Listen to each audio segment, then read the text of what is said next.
Hello दोस्तों, study point in Ayodhya में आप लोगों का बहुत बहुत स्वागत है। जैसा कि कक्षा नाइन्थ का मैं बायो चैप्टर लेकर आया हूँ। पहला चैप्टर है जीवन की मौलिक इकाई या जीवन की मूलभूत इकाई भी कह सकते हैं। ठीक है, पहला चैप्टर क्लास 9 पार्ट 1 जीवन की मौलिक इकाई the fundamental unit of life, इसके बारे में चर्चा करेंगे। तो जीवन की मौलिक इकाई क्या है, जीवन की मौलिक इकाई क्या है कि आधारभूत इकाई क्या है। तो कोई भी जीव होता है, पहले थोड़ा कहानी इसकी सुनिए कि कोई भी जीव होता है तो वो छोटे छोटे पार्टिकल्स से मिलकर के बना होता है। क्या? छोटे छोटे पार्टिकल्स से मिलकर के बना होता है। कोई भी या तत्व होगा या कोई एलिमेंट्स होगा, कोई भी चीज होगा तो वो छोटे छोटे कणों से मिलकर के बना होता है। तो उसी को हम क्या कहते हैं, जीवन की मूलभूत इकाई कहते हैं। अब अलग अलग होता है, जैसे भौतिक परिवर्तन दूसरा होता है, रासायनिक परिवर्तन दूसरा होता है, और जैसे बायोलॉजिकल परिवर्तन दूसरा होता है। तो ये अलग अलग है, 3 विषय है ना, भौतिक विज्ञान, रसायन विज्ञान और जीव विज्ञान। तो हम जीव विज्ञान के बारे में चर्चा करेंगे और सारी चर्चा नहीं करेंगे। तो कोई जीव होता है तो वो छोटी छोटी इकाइयों से मिलकर के बना होता है। जो सबसे छोटी स्मॉलेस्ट यूनिट होती है उसी को क्या कहते हैं, सेल कहते हैं। आइए हम सेल के बारे में पहले चर्चा करते हैं कि सेल क्या होता है। ठीक, पहला पॉइंट हम रखते हैं कि सेल यानी कि कोशिका। क्या बच्चों? कोशिका। ठीक, अब सोच रहे हो कि सर ये कोशिका क्या है, यहीं से आपकी नींव पड़ती है। 9th क्लास से ये सारी चीज आपको पढ़ना पड़ेगा। तो कोशिका देखते हैं कि क्या होती है। तो देखो, हमारा शरीर है ना, आपका शरीर है, कोई जीव जंतु का शरीर है, तो उसके अंदर बहुत छोटे छोटे छोटे छोटे कण मिले होते हैं। छोटे छोटे कण जो तुम्हें दिखाई देते हैं वही होती है कोशिका, जिसे हम सेल कहते हैं। अब हम देखते हैं पहले कि सेल कैसे होता है। 2 स्टेप में बताने का प्रयास करते हैं कि व्हाट इज सेल। ठीक, what is cell, what is cell, कोशिका क्या है, कोशिका क्या है। अब हम देखते हैं कि कोशिका, देखो ये एक सेल है, ये एक सेल है, कोशिका है, कोशिका है। अब इसके आगे और एक चीज बनता है, बहुत सारी लाखों करोड़ों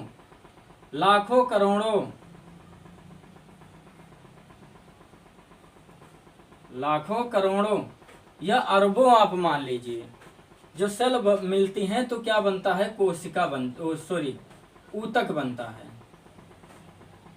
ऊतक बनता है ना, ऊतक बनता है, इसे कहते हैं टिश्यू। अब बहुत ज्यादा आगे हम नहीं बढ़ाएंगे क्योंकि यहीं से हमें आपको समझाना है कि सेल होता क्या है।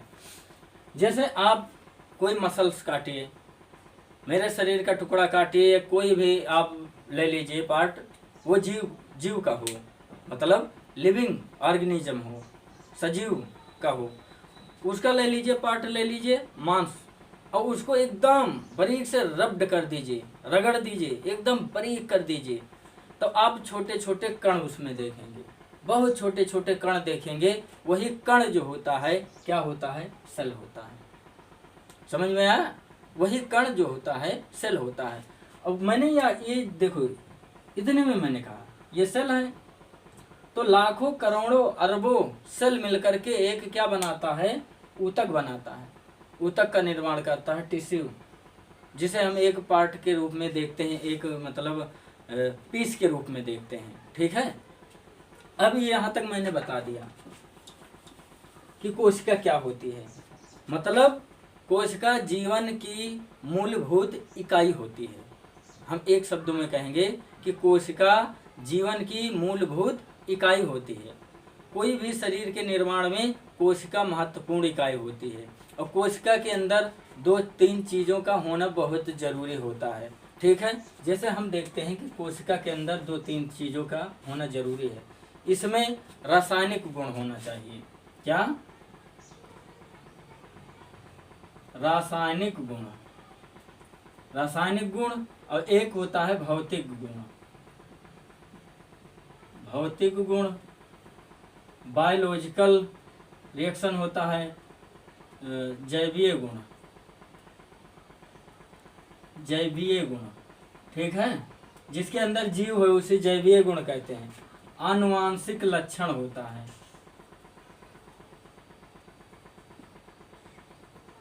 आनुवांशिक लक्षण, आनुवांशिक लक्षण होता है, यानी कि इसमें रासायनिक गुण भी होगा, भौतिक गुण होगा और जैवीय गुण होगा और ये आनुवांशिक गुण होगा। इसके अंदर, इस कोशिका के अंदर इतने गुण पाए जाते हैं। इतने गुण क्या होते हैं? निहित होते हैं। ठीक। अब कोशिका के बारे में इतना आप समझ लिए। अब आइए देखते हैं कि कोशिका की खोज। ठीक, कोशिका की खोज सेकेंड स्टेप आते हैं, discovery of cell. Discovery of cell, कोशिका की खोज। कोशिका की खोज, जा साइज बना लीजिएगा ठीक से। कोशिका की खोज, देखिए सर्वप्रथम कोशिका की खोज रॉबर्ट हुक नामक वैज्ञानिक ने की थी। Robert Hooke, Robert Hooke, Hookes नहीं रहेगा, हुक रहेगा ना। एक ही रॉबर्ट हुक थे, गलत हो जाएगा, मामला गड़बड़ हो जाएगा। कितने में की थी? कितने में की थी? 1665, सॉरी 1665 ईस्वी में। हम डिस्कवरी ऑफ सेल पढ़ रहे हैं। इन्होंने रॉबर्ट हुक नामक वैज्ञानिक ने 1665 ईस्वी में की। कहाँ पर की थी? इन्होंने किया था, हाँ पहले इसको बताने से पहले एक चीज और जान लो कि कोशिका की खोज होने से पहले, कोशिका की खोज होने से पहले मतलब सूक्ष्मदर्शी का निर्माण हुआ, माइक्रोस्कोप जिसे कहते हैं।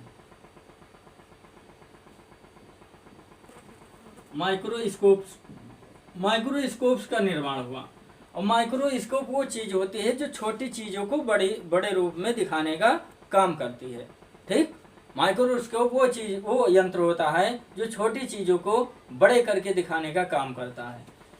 अब देखो माइक्रोस्कोप तो खोज हो गई। माइक्रोस्कोप के द्वारा इन्होंने कार्क की, जो डाट आप जानते हैं ना, डाट आप नहीं देखे होंगे, बूढ़े बुजुर्गों से पूछे तो उसमें एक कोई बॉटल होता है ना, बोतल जिसे कहते हैं।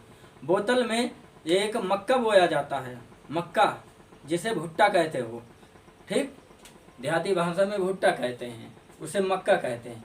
मक्का का दाना निकाल लीजिए, उसके बाद में उसमें कार्क रह जाता है। ठीक है, उसका डंठल रह जाता है, तो उसी को बोतल में लगा करके बंद करके रखते थे लोग।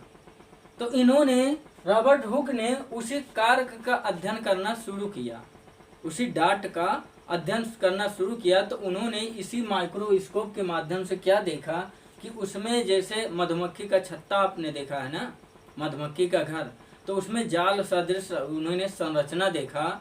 और जब वो संरचना देखा तो छोटे छोटे पार्टिकल्स उसमें दिखाई दिए, छोटे छोटे पार्टिकल, छोटे छोटे कण दिखाई दिए। उसी कण को इन्होंने क्या बोला, क्या कहा? सेल कहा, सेल नाम दिया, यानी कि कोशिका, कोशिका नाम दिया। कोशिका की खोज हो गई, आप सेल को जान लिए और आप कोशिका की मतलब खोज आपने देख लिया। अब हम आते हैं कि कोशिका के कितने गुण होते हैं। ठीक है, कोशिका की विशेषताएं, कोशिका की विशेषताएं देखते हैं। तो 5-7 कोशिका की विशेषताएं हैं। हम अभी आपके स्क्रीन पर इंटरफेस कर रहे हैं, इसको देख लीजिएगा। ठीक है, देखिए देखो बच्चों, इंटरफेस हो गया ना आपके स्क्रीन पर। ये 4 टॉपिक आपको, यही 4 टॉपिक हम बताएंगे आपको, ठीक। तो पहला टॉपिक आकर देखिए, इनमें स्वतंत्र रूप से गुणन करने की क्षमता होती है। स्वतंत्र रूप से गुणन करने की क्षमता होती है। अब गुणन करने की क्षमता क्या होती है? जैसे जब गुणन करेगा तभी हमारे शरीर का डेवलपमेंट होगा, हम बढ़ेंगे, हम मोटे होंगे, ठीक है, और कार्य करने की क्षमता बहुत ज़्यादा होगी जब गुणन करेगा। जैसे एक सेल है तब ये गुणन कर लेता है, तो एक सेल से क्या हो जाएगा? 2 सेल। गुणा का मतलब जानते हो ना, मैथ वाले सर पढ़ाते होंगे, गुणा का मतलब होता है डबल हो जाता है ना, मतलब डबल हो जाता है। और ये भी गुणन करेगा तो ये 2 बना लेगा, 2 से 4 हो जाएगा, ये भी ऐसे बनाएगा, ये भी ऐसे बनाएगा। तो ये गुणन आप समझ गए ना, ये गुणन होता है। 1 से 2, 2 से 4, 4 से कितना होगा? 8, 8 से 16, 16 से 32, 32 से 64, ऐसे ही आगे बढ़ता चला जाएगा। और जैसे जैसे हमारा सेल डेवलप होगा, सेल जो है डिवीजन होगा, कोशिका का विभाजन होगा, तैसे तैसे हमारा शरीर ग्रोथ होता जाता है। इनमें स्वतंत्र रूप से गुणन करने की क्षमता होती है, गुणन करने की इसमें क्षमता होती है, तभी तो वृद्धि और विकास होता है हमारे शरीर का। छोटे रहते हैं फिर बड़े हो जाते हैं, ठीक। और दूसरा नंबर आइए देखते हैं, इनमें आनुवांशिक सूचना निहित होती है। अब आनुवांशिक सूचना क्या होती है? मतलब जेनेटिक कैरेक्टर इसमें निहित होता है, आनुवांशिक लक्षण निहित होता है। आनुवांशिक लक्षण जैसे आपने डीएनए आरएनए का नाम सुना है ना, DNA and RNA, deoxy ribo nucleic acid, ठीक है, राइबो न्यूक्लिक एसिड 2 होते हैं। तो ये जो डीएनए है ना, डीएनए में जो कैरेक्टर होते हैं पेरेंट्स के, वो इसी में सेल में निहित होते हैं, सेल में निहित होते हैं। और इसमें देखिए, इसमें आनुवांशिक सूचना निहित होती है, ये सारी प्रक्रिया निहित होती है। और ये स्वतः जीवन हेतु सभी आवश्यक प्रक्रियाओं को पूर्ण करते हैं। स्वतः ये अपने आप जीवन हेतु सभी आवश्यक क्रियाओं को पूर्ण करते हैं।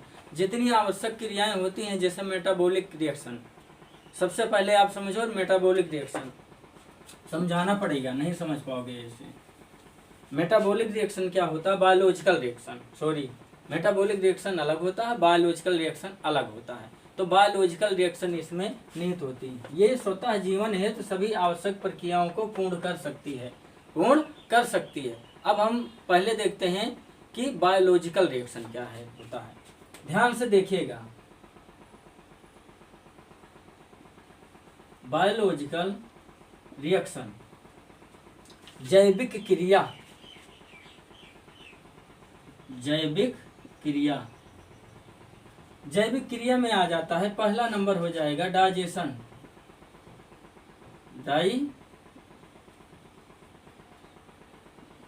डाइजेशन। दूसरा नंबर हो जाएगा रिस्पायरेशन, रिस्पायरेशन। तीसरा नंबर हो जाएगा एक्सक्रेशन, एक्सक्रेशन। ऐसे मतलब सारे और ब्लड सर्कुलेशन, ठीक है, ब्लड सर्कुलेशन, ये सारी क्रियाएं हो जाएंगी। लिख देता हूँ, blood circulation, blood circulation. Hindi लिखने की जरूरत नहीं है। पाचन की क्रिया, ठीक है, पाचन की क्रिया। रिस्पायरेशन श्वसन की क्रिया, एक्सक्रेशन उत्सर्जन की क्रिया, ब्लड सर्कुलेशन रक्त परिसंचरण की क्रिया। रक्त जो हमारा घूम रहा है ना, ये कोशिका का कमाल है। कोशिका भी ये चाहिए चीज करता, अगर कोशिका ना हो तो क्या होगा, हमारे सारी प्रक्रियाएं रुक जाएंगी, वहीं पर ठप हो जाएंगी। डाइजेशन, डाइजेशन भी एक क्रिया करने की क्षमता रखता है। तो इतना सब जान लिए ना। अब देखो आखिरी टॉपिक क्या है, ये एक समान रासायनिक संगठन तथा उपपचयी क्रिया दर्शाती हैं। एक समान रासायनिक संगठन, एक समान क्या होता है, एक ही प्रकार की कोशिका, जहाँ पर जिस ग्रुप में कोशिका होती है वो एक ही प्रकार की कोशिका से मिलकर के बना होता है, और ये मेटाबॉलिक क्रिया दर्शाती हैं। मेटाबॉलिक क्या? उपापचयी क्रिया दर्शाती हैं। ठीक, जैसे भोजन का डाइजेशन होता है, डाइजेशन वो उपापचयी क्रिया होता है, उपापचयी क्रिया के द्वारा ही भोजन का पाचन होता है। तो इतना जाने ना कोशिका की विशेषताएं कितनी होती हैं। कैरेक्टरिस्टिक ऑफ सेल, कोशिका की विशेषताएं। पहला मैंने क्या बताया, व्हाट इज सेल। शुरू से पहले अब देखिए, व्हाट इज सेल, कोशिका क्या होती है। जीवन की मूलभूत इकाई मैंने बताया, सबसे स्मॉलेस्ट, सबसे छोटी इकाई होती है जीवन की, वहीं से सारी क्रियाएं स्टार्ट होती हैं। मतलब ये एकदम छोटी क्रिया पार्ट होता है, सबसे छोटा पार्ट जीवन का क्या होता है, सेल होता है।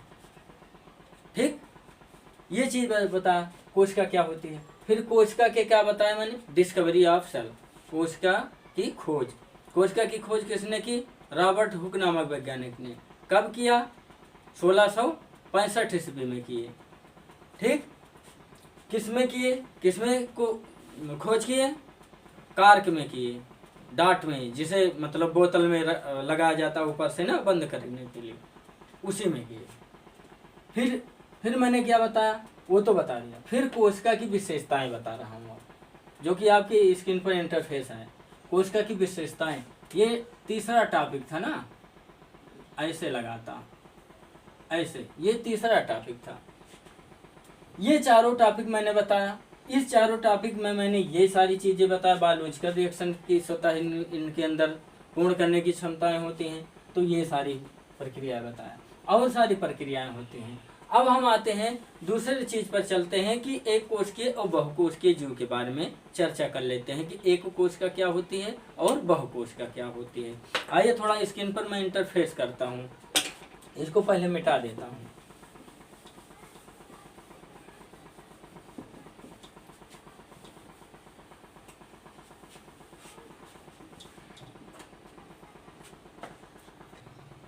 देखिए आपके स्क्रीन पर इंटरफेस हो गया ना। अब इसको देख लेते हैं कि एक कोशिकीय और बहुकोशिकीय क्या होते हैं, एक कोशिकीय और बहुकोशिकीय क्या होते हैं। शायद मैं एक कोशिकीय बहुकोशिकीय बताया था, वो 10वीं क्लास में बताया था, और इंटर फाइनल वाली क्लास में बताया था, 12वीं क्लास में और 10वीं क्लास में बताया था। अभी आपके उसमें नहीं बताया हूँ, तो देख लीजिएगा एक कोशिकीय बहुकोशिकीय। तो संपूर्ण शरीर केवल एक कोशिका का बना होता है, पूरा का पूरा शरीर सिर्फ एक ही कोशिका का मिलकर बना होता है, मिलकर नहीं, एक ही कोशिका से निर्मित होता है। वो ओनली वन सेल, एक ही कोशिका होती है, उसे क्या कहते हैं, एक कोशिकीय। एक कोशिकीय में जैसे मैंने बताया था उदाहरण, और एकल शरीर में बहुत सारी कोशिकाएं पाई जाती हैं। एकल शरीर में, एकल शरीर में एक ही शरीर में, एक ही जीव में बहुत सारी करोड़ों अरबों कोशिकाएं पाई जाती हैं। इसे क्या कहते हैं, बहुकोशिकीय, यानी कि मल्टी सेलुलर ऑर्गेनिज्म, बहुकोशिकीय जीव। और ये होता है यूनिसेलुलर ऑर्गेनिज्म, मतलब एक कोशिकीय जीव। अब देखिए दूसरा टॉपिक देखिए आप, इनमें श्रम विभाजन की क्षमता नहीं पाई जाती है, इसमें श्रम विभाजन की क्षमता नहीं पाई जाती है। श्रम विभाजन जानते हो क्या होता है, कार्य करने की क्षमताओं में विभाजन। जैसे हम लोग दो हैं तो कोई काम कर रहे हैं, तो कुछ काम हम कर लें, कुछ काम आप कर लें, ये होता है श्रम विभाजन। जब अकेले हैं तो इसमें कहाँ विभाजन होगा, अकेले हैं तो अकेले ही करेंगे ना। कुछ लोग कहते हैं कि अपने ही मरे स्वर्ग देखना पड़ेगा ना, तो अपना ही काम करता है, सिर्फ तो सिर्फ अपना काम करता है, इसमें श्रम विभाजन की क्षमताएं नहीं पाई जाती हैं। इसमें देखिए बहुकोशिकीय में, इसमें श्रम विभाजन की क्षमता पाई जाती है। इसमें क्या होता है कि श्रम विभाजन की क्षमता पाई जाती है, इसमें बहुत सारी कोशिकाएं पाई जाती हैं, और इसलिए इसमें श्रम विभाजन की क्षमता पाई जाती है। अब इसके उदाहरण देखते हैं कि कौन से जीव एक कोशिका होती है, कौन सा जीव बहुकोशिकीय से मिलकर के बने होते हैं। देखिए अमीबा, क्लेमाइडोमोनास, पैरामीशियम, बैक्टीरिया, इसको जानते हो ना। अमीबा अमीबा को बहुत सारे 8वीं क्लास में, 7वीं क्लास में, 6वीं से यहाँ तक कि क्लास 2 से ही स्टार्ट हो जाता है। ये अमीबा, पैरामीशियम, यूग्लेना, क्लेमाइडोमोनास, ये सारे बहुत स्टार्ट हो जाते हैं। तो अमीबा, क्लेमाइडोमोनास, पैरामीशियम, ये पैरामीशियम स्लीपर के आकार का होता है, देखा होगा। ऊपर जो है वो बने होते हैं, फंक बने होते हैं। तो पैरामीशियम हो गया, बैक्टीरिया हो गए, क्लेमाइडोमोनास हो गया, अमीबा हो गया, ये सारे एक कोश के जीव होते हैं। सिर्फ एक ही कोशिका का मिल करके बना होता है, एक कोश का। अब देखो इसमें, देखिए बहुकोशिकीय जीव में कवक आ गया, ठीक है। कवक में फंजाई, फंजाई कवक हो गया। कवक देखा है आपने? कवक नहीं देखा है? आपने छतरी देखा है? छतरियाँ देखा है? वो गोबर ओबर पर उगाती हैं, जहाँ पर मतलब डस्ट बहुत सारे पड़े रहते हैं और सड़े गले पदार्थ होते हैं, जिसे आप छतरी मॉडल बारिश के मौसम में बहुत ज़्यादा निकलता है। और एक भोईफोर के नाम से जानते होंगे, इसको हिंदी में देहाती भाषा में कुकुरमुत्ता के नाम से जानते हैं, ठीक है। यह होता है कवक, ये कुकुरमुत्ता के नाम से जानते हैं। और ये पादप, पादप भी होते हैं बहुकोशिकीय। पादप में पेड़ पौधे, ठीक है। जंतु, जंतु में जान ही रहे हो, बताने की जरूरत नहीं। मानव को जान रहे हो, बताने की जरूरत नहीं है, ठीक। तो इतने सारे एक कोशिकीय जीव में ये चीज़ पाया जाता है और बहुकोशिकीय जीवों में ये चीज़ें पाई जाती हैं। तो इसको आप समझ गए ना। अब हम बताएंगे, अब हम बताने जा रहा हूँ तुम्हें कि इसके कोशिकाओं का आकार कैसा होता है। Shape and size, size and shape. कोशिकाओं का क्या होता है? कोशिकाओं का आकार एवं आकृति। ये पांचवा है ना, पांचवा है कोशिकाओं, कोशिकाओं की आकृति, आकृति एवं आकार।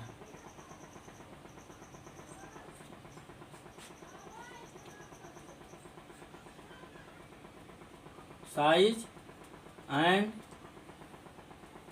शेप ऑफ सेल, ठीक है। तो ये सारे, यहाँ पर गलती हो गई थी, देखिए एस जेड यहाँ बन गया था, चलेगा नहीं।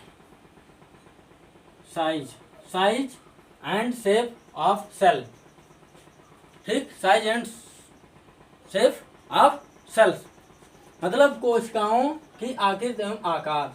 तो देखते हैं कितनी आकृति के होते हैं और कैसे आकार के होते हैं। मतलब ये कई प्रकार से होते हैं, जैसे बहुत सारे जीव होते हैं ना, बहुत विभिन्न प्रकार के जीव होते हैं। तो जरूरी नहीं है कि एक ही प्रकार की कोशिका इसमें हो, एक ही आकृति की हो, एक ही आकार का हो। तो जैसे जीव पाए जाते हैं उसी प्रकार से कोशिकाएं पाई जाती हैं। अब देखते हैं किस किस आकार की होती हैं। जैसे ये हो जाएगा तस्तरी नुमा, तस्तरी नुमा, तस्तरी नुमा हो जाएगा। आयताकार, आयताकार, वर्गाकार, वर्गाकार हो जाएगा और भालाकार हो जाएगा, भालाकार हो जाएगा और हो जाएगा बेलनाकार हो जाएगा, बेलनाकार हो जाएगा और वर्गाकार हो, वर्गाकार लिखा है कि नहीं? वर्गाकार लिखा है। और क्या होता है? अरे बहुत सारे चीज हो जाते हैं, कितना नाम गिनाएं आपको, बहुत सारे हो जाते हैं। देखो तस्तरी नुमा, फ्लैटली हो जाते हैं, ऐसे कोशिका हो जाती है, ऐसे तस्तरी होती है ना, ऐसे हो जाते हैं। भाला का ऐसे, ऐसे संरचना हो जाती है, भालाकार हो जाता है, ठीक है। आयताकार, आयत जानते हो ना, आयत जानते हो ना, आयत वर्ग। अच्छा ये बताओ, ये इसमें आयत और एक वर्ग है, ठीक है। तो मैथ वाले सर पढ़ाते होंगे, आयत पढ़ाते होंगे, वर्ग पढ़ाते होंगे, ठीक है। तो आयताकार होता है, वर्गाकार होता है, और ये भालाकार होता है, इसको मैंने बना ही दिया। तस्तरी नुमा होता है, बेलनाकार होता है, बेलन पढ़ाए होंगे सर ना, बेलन पढ़ाते होंगे। तो बेलनाकार होता है मतलब सिलेंड्रिकल होता है, ऐसे बेलन देखा है ना, रोटी वोटी बनाते होगे, देखा होगा बेलना, ठीक है। तो ये बेलनाकार हो जाता है। तो इसमें कई प्रकार की कोशिकाएं मिलती हैं, इसके कोई निश्चित आकार और आकृति नहीं होती है। ये जिस जीव में पाए जाते हैं, अलग अलग जीवों की अलग अलग प्रकार की कोशिकाओं की आकृति होती है और आकार होता है, ठीक। अब बहुत ज़्यादा बताने की ज़रूरत नहीं, इतना आप देखिए। मतलब 5 टॉपिक मैंने आज पढ़ा दिया आपको, 5 टॉपिक पढ़ा दिया। इसमें अगर कहीं समझ में ना आया हो ना, तो कमेंट बॉक्स में आप लिखिएगा कि सर यहाँ पर हमें समझ में नहीं आया है। और जब समझ में आ गया हो, अच्छा लगा हो वीडियो, तो उसको लाइक कर देना, शेयर कर देना। अगर नए व्यूअर्स हैं तो वो सब्सक्राइब भी करेंगे। और शेयर करते वक्त अपने यार दोस्त को भी बहुत ज़्यादा मात्रा में शेयर कीजिए, क्योंकि उनको भी लाभ हो और आप भी लाभ उठाते चलें। कोरोना महामारी चल रही है, अभी स्कूल खुल नहीं रहा है, तो बस इतना ही। बाकी अगले वीडियो में फिर मिलते हैं, तब तक अपना ख्याल रखिए। Take care, bye.